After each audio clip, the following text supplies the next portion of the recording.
You know, sometimes it's so much of fun that you're actually on a smaller capacity motorcycle. You can actually have a lot of fun on this. I mean, whoever says that you can't have fun on these bikes is plain stupid, man. So this is the 2017 KTM RC 390, and that's my sticker, the Highwayman.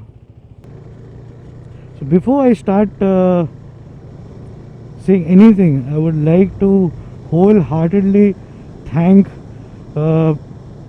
Chitrak, the owner of the bike, and my subscriber.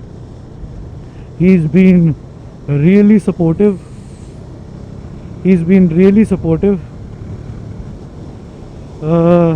And has given me the bike for 300-400 kilometers. Said go ride the bike, enjoy it, and give an honest review. And honest review is what I'm going to give you all. Now, first and foremost, I'm not going to talk about the differences between the 2016 or the 2015 versus the 2017. If you want to see that, there's going to be a card. You can click on that. It'll take you to the differences. I'm just going to review the bike as it is, as it comes from the showroom. And it's a little bit windy today, so pardon the wind noise, but I'm trying my best. I'm trying to learn a couple of softwares which will cut off the wind noise and make the audio a little bit better. So we are all learning, and the learning process never ends. So let's see how the suspension is. Currently I'm at 52. I don't know if you guys can see the meter, because for me it is very visible, and the suspension is stiff, but nothing very out of the way.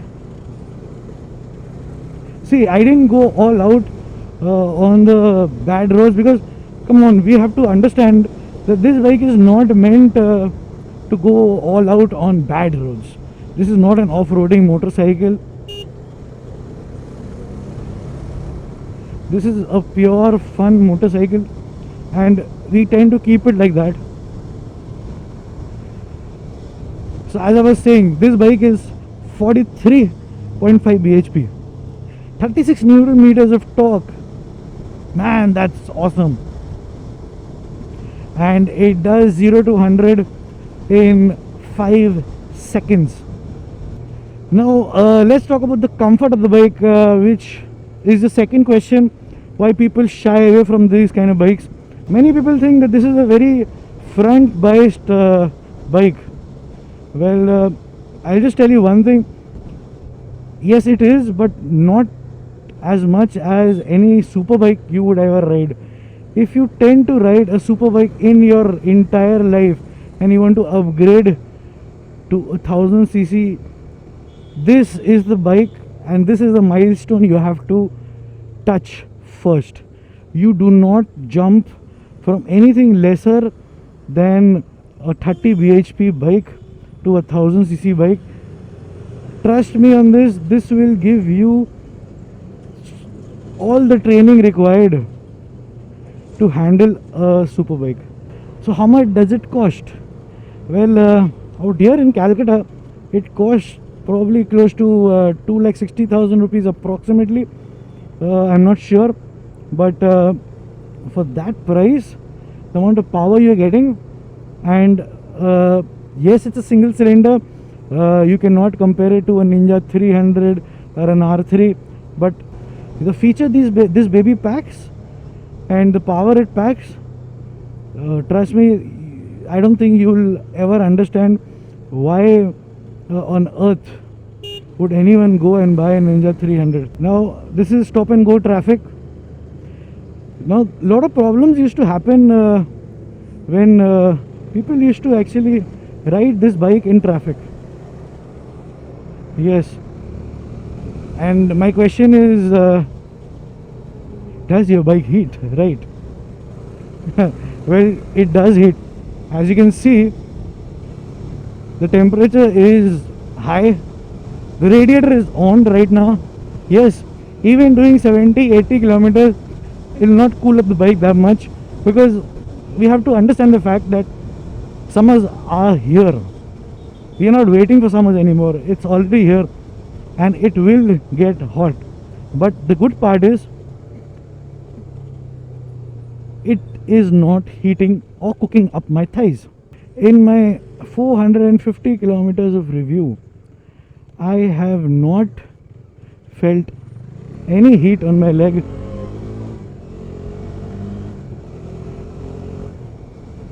Yes, I have felt it when I have done stop and go traffic, like bumper to bumper. But come on, be realistic. You cannot expect a track focused bike to be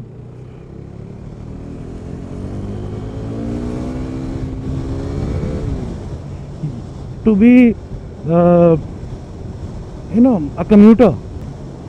Now let's talk about the handling of the bike, man.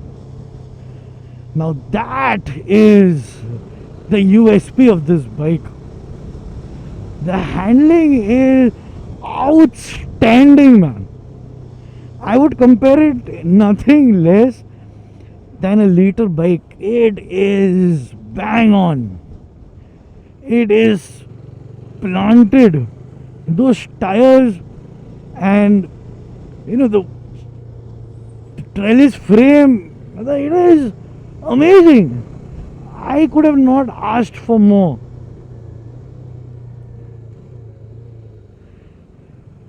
Unfortunately, I lost a little bit of footage yesterday. Sunday.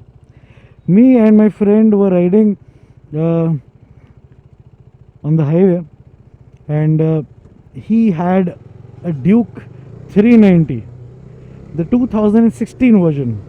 If you would have seen his video, his rides, I'll put his link here. We were going crazy on a turn that is very, very good. And trust me, he is a very good rider. I respect him from all my heart. And I, a person who does not lean motorcycles, was basically scraping my foot pegs. That's how good the motorcycle is. It'll give you that much confidence to do all that. For a single cylinder, this bike is very smooth. An amount of power it has, the cc it has,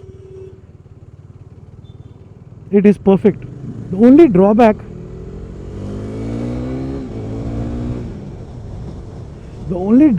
it has is it doesn't like to be commuted on. If you want to ride it under say 4000 rpm or anything, it doesn't like that.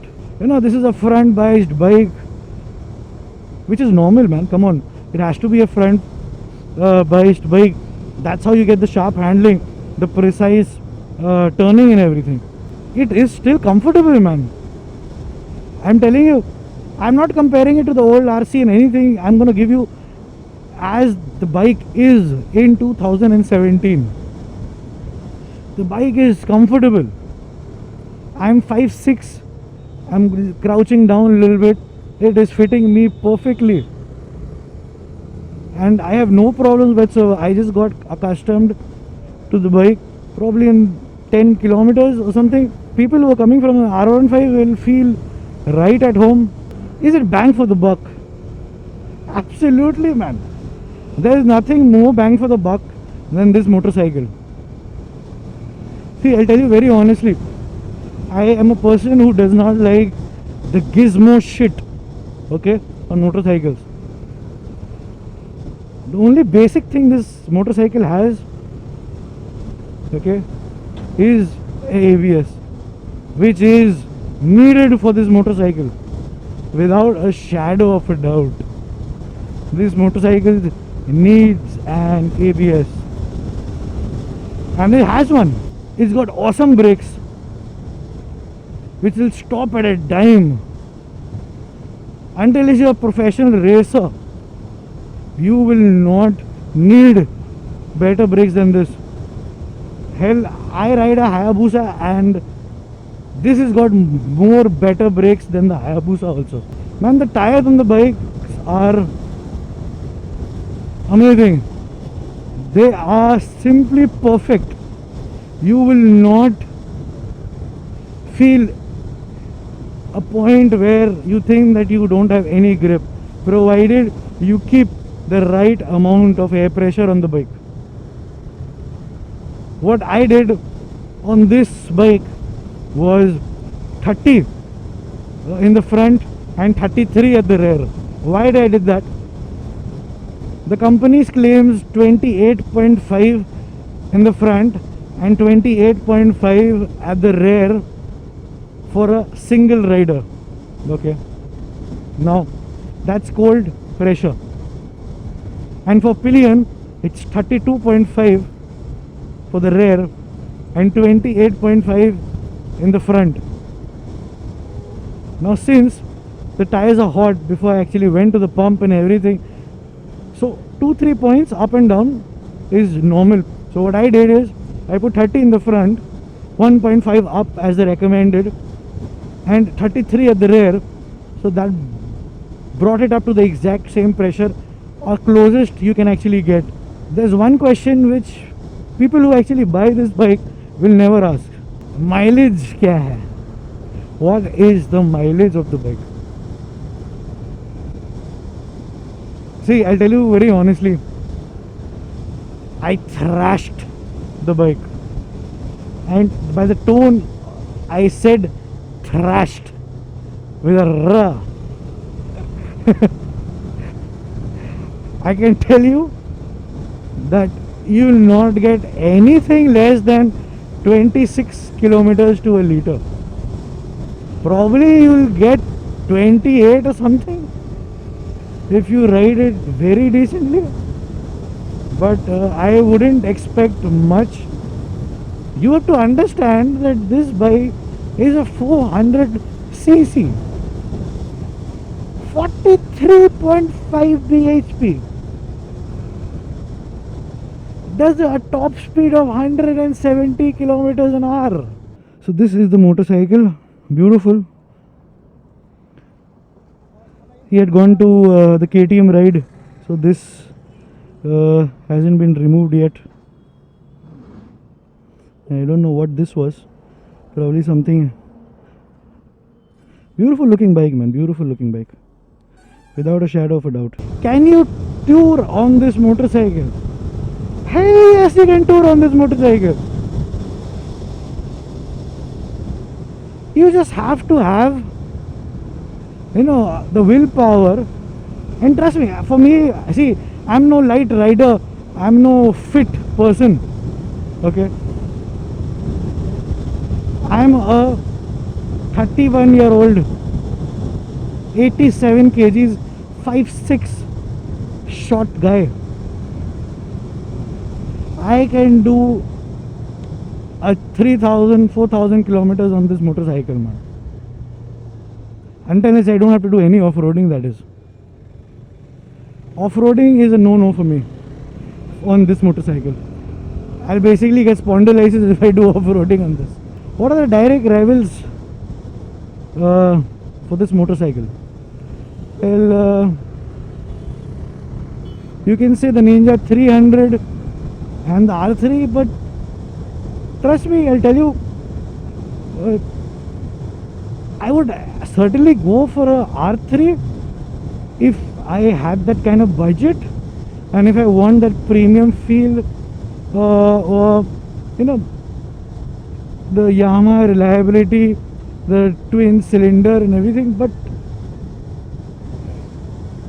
if it was a Ninja 300, I'd have to think very hard, because the pricing, see, I cannot actually compare these motorcycles. I cannot think of buying anything else at this price. 260, 270,000 rupees on road, Kolkata. Okay. What you get is a ballistic missile, man. I'll tell you one thing.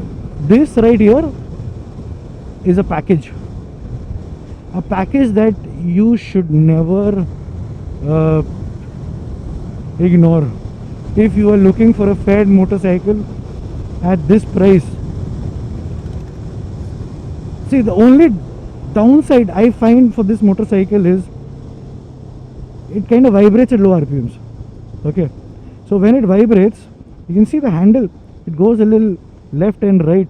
It doesn't want to be anything less than 4000. If I accelerate, it will go, it will vibrate a little, but the sweet spot here is 6000 RPM. If you keep it at 6000 RPM, it's butter smooth. See, it accelerates like crazy, man.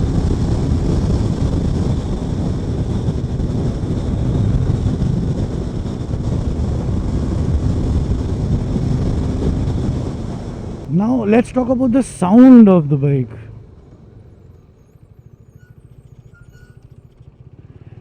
The sound is really nice, man. I really love the sound. It kinda reminds me of the Himalayan which I test rode last. It's got that throaty feel. It doesn't sound as throaty as that, but it sounds better. It sounds kinda throaty and sporty at the same time. It doesn't have that typical auto wala feel which the earlier one used to have, and I really used to hate that old RC, man. The old KTM and everything sounds like, you know, the silencer chamber has been screwed up with, done something. I mean, it used to sound like shit. Okay, this sounds amazing, man. Sounds throaty. It sounds like a bloody motorcycle, man. See my hand? This is the throttle by wire.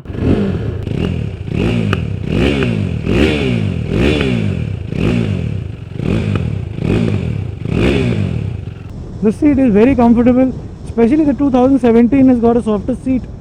I did not test the rear one, okay, because come on, for a bike like this, a front biased bike, I would hardly be taking any pillion, and no pillion is going to be very comfortable unless you have a girlfriend who's a supermodel, for God's sakes.